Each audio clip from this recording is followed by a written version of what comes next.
अस्सलाम वालेकुम फ्रेंड। तो कैसे हैं आप सब? उम्मीद करता हूं कि आप सब खैरियत से होंगे और अल्हम्दुलिल्लाह यार मैं भी ठीक ठाक हूं। तो आज की इस वीडियो में हम बात करने वाले हैं विंडो 11 के कुछ इश्यूज़ के बारे में। तो चलिए अपनी वीडियोज़ को शुरू करते हैं।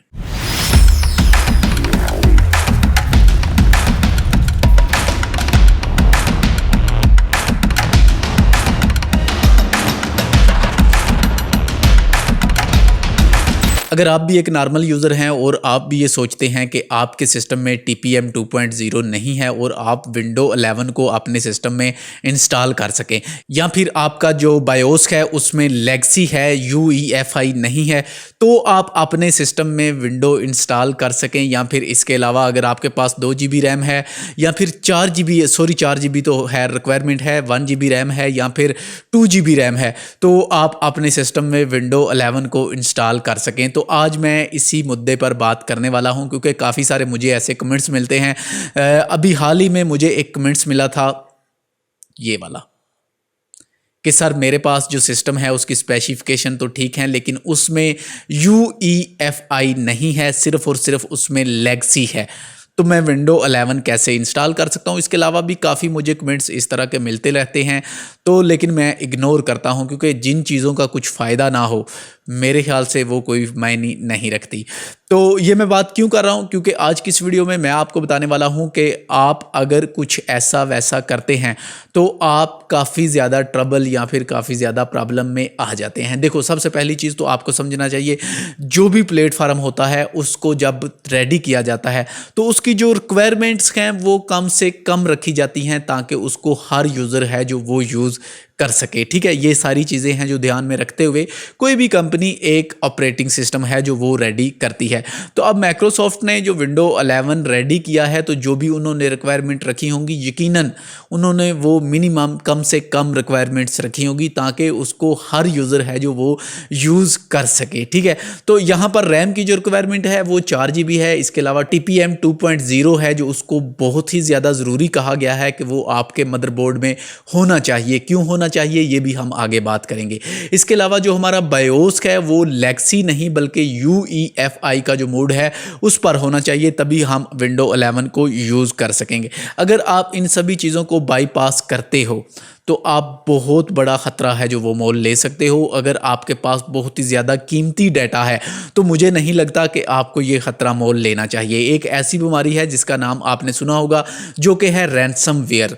तो रैंसमवेयर यार कैसे आता है, आप जब भी किसी वेबसाइट पे जाते हो वहाँ पर आप कोई भी चीज़ डाउनलोड करते हो, आप मूवीज़ डाउनलोड करते हो या फिर कोई एप्लीकेशन डाउनलोड करते हो, तो बाज़ दफ़ा क्या होता है कि बिना परमिशन लिए आपके पास एक WinRAR की फ़ाइल है जो वो डाउनलोड हो जाती है जो कि चंद केबीज़ में होती है। जब आप उसको डबल क्लिक करते हो तो डबल क्लिक करने के बाद आपके सिस्टम में वो रन हो जाता है। रन हो जाने के बाद आपका जितना भी डाटा है वो प्रोटेक्ट होकर जो हैकर होता है उसके पास चला जाता है। और बात यहाँ तक नहीं रुकती, आपका जो मदरबोर्ड का बायोस है वो भी हैक हो जाता है। आप जब भी कोई नई एक्टिविटी करते हैं तो वो टोटल की टोटल आपकी ट्रेस हो रही होती है पीछे। अब सीन क्या चल रहा है, जो मेन ये वीडियोस बनाने का मकसद है वो ये है कि अगर आप कोई ऐसी विंडोज़ डाउनलोड कर रहे हो किसी भी वेबसाइट से जो कि विंडो 11 है तो यार ना करो। माइक्रोसॉफ्ट की ओरिजिनल विंडो 10 है जो उसको डाउनलोड करो।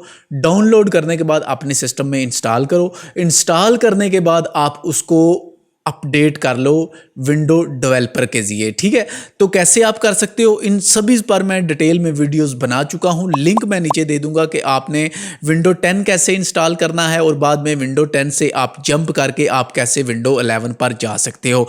अगर आप TPM को बाईपास करना चाहते हो तो बिल्कुल ना करो, आपका सिस्टम है जो वो बिल्कुल सिक्योर नहीं रहेगा। अगर आप किसी भी थर्ड पार्टी वेबसाइट पर जाते हो तो क्या है कि आजकल रशियन जो विंडोज़ है वो भी मार्केट में काफ़ी ज़्यादा उसने धमाल मचाई हुई है। ठीक है, रशियन और इसके अलावा एक और है मलेशियन। अब क्या है कि विंडो 11 की जो लुक है वो बहुत ज़्यादा खूबसूरत है, तो उसकी वजह से काफ़ी सारे लोग हैं जो वो चाहते हैं कि वो विंडो 11 के प्लेटफार्म पर जाएं। लेकिन अगर आपके पास विंडोज़ की रिक्वायरमेंट पूरी नहीं है तो किसी भी वेबसाइट से यार आप विंडो 11 डाउनलोड मत करना, वरना आप अपना जो जितना भी कीमती डाटा है उससे आपको हाथ धोना पड़ जाएंगे। ठीक है, अगर आपका कोई यूट्यूब चैनल है तो वो हैक हो सकता है। अगर आपके सिस्टम में कोई तस्वीरें, वीडियोस, जो भी आपका जो पर्सनल डाटा है वो आपका लॉस में जा सकता है। तो किसी भी थर्ड पार्टी वेबसाइट पर जाकर आप विंडो 11 इंस्टॉल मत करना। क्यों? जब आप इंस्टॉल करोगे तो आपके पास विंडोज़ 11 जो ओरिजिनल है वो नहीं इंस्टॉल होगा। आपके पास उसका जो रशियन वर्जन है या फिर कह लें कि जो मलेशियन वर्जन है वो दोनों आपके पास इंस्टॉल हो जाएंगे। और काफ़ी सारी वैसी वेबसाइट्स भी हैं जिन पर आर्टिकल भी छप चुका है यार विंडोज़ 11 के बारे में। तो आप भी इस चीज़ से बचो। मेरा काम था आप लोगों को बताना। अब मैं भी वीडियोज़ बना सकता था कि आप कैसे TPM को बाईपास करके या फिर लेक्सी मोड पर आप विंडो 11 इंस्टॉल कर सकते हो, या फिर आप 2 GB रैम में या 1 GB रैम में कैसे विंडो 11 इंस्टॉल कर सकते हो। थीम तो आपका वही होगा, सेम टू सेम विंडो 11 वाला, लेकिन वो ओरिजिनल विंडो 11 नहीं है। अब माइक्रोसॉफ्ट क्या कहता है विंडो 11 के बारे में कि अब तक का जो सबसे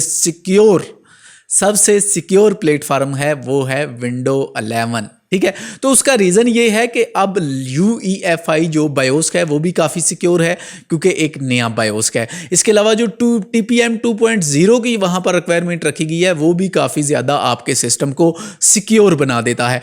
तो अभी तक मैं इस पर टेस्ट तो करने वाला हूँ कि रैंसमवेयर इस पर अटैक करता है TPM 2.0 पर और UEFI पर या फिर नहीं।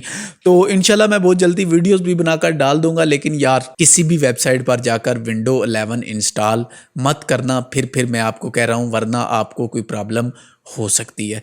अगर आप एक नॉर्मल यूज़र हो, आपने कंप्यूटर पर सिर्फ और सिर्फ सॉन्ग सुनने हैं, यूट्यूब प्ले करना है, मूवीज़ देखनी है, ड्रामास देखने हैं, तो आप ऐसे विंडोज़ 11 इंस्टॉल कर सकते हो। लेकिन फिर भी आपको ध्यान में रखना पड़ेगा, अगर आपका मदरबोर्ड का जो बायोस है वो हैक हो गया तो भाई फिनिश। फिर भी अगर आप कभी फ्यूचर में उसको अपडेट करके विंडो 11 करोगे तो भी भाई हैकर सब कुछ आपका उड़ाकर ले जाएगा। और ये सीन मेरे साथ आज से 2-2.5 साल पहले हो चुका है। मेरे पास सिस्टम था, उसको जब मैं बायोस को पासवर्ड लगाने के बाद मैं उसको रीस्टार्ट करके ऑन करता था तो मेरा जो पासवर्ड है वो फिनिश हो जाता था। और वो सिस्टम फिर मैंने सेल कर दिया क्योंकि मुझे उस पर इंटरेस्ट नहीं रहा था, क्योंकि मेरे पास जो डाटा होता है आपको पता है कि वो बहुत ज़्यादा कीमती डाटा है। तो इसी वजह से मैंने फिर अपना सिस्टम है जो वो चेंज कर लिया। वो मैंने बहुत ही सस्ते दामों में सेल कर दिया था लाहौर जाकर। ठीक है, तो आप ऐसी चीज़ों से बचना। तो आई होप कि इस वाली वीडियो से आपको पता चल गया होगा। विंडो 11 आपने इंस्टॉल नहीं करनी, मतलब विंडो 11 को आपने कभी भी बाईपास नहीं करना। वीडियो को पसंद आने की सूरत में लाइक लाजमी करना, अपने दोस्तों के साथ शेयर करना। और अगर मेरे चैनल पर नए हो, इसी तरह की कंप्यूटर के रिलेटेड इंटरेस्टिंग वीडियोस देखना चाहते हो तो यार चैनल को सब्सक्राइब कर साथ मौजूद घंटी के बटन को दबा लो ताकि मेरी हर आने वाली लेटेस्ट वीडियोस आपको मिलती रहें। शुक्रिया।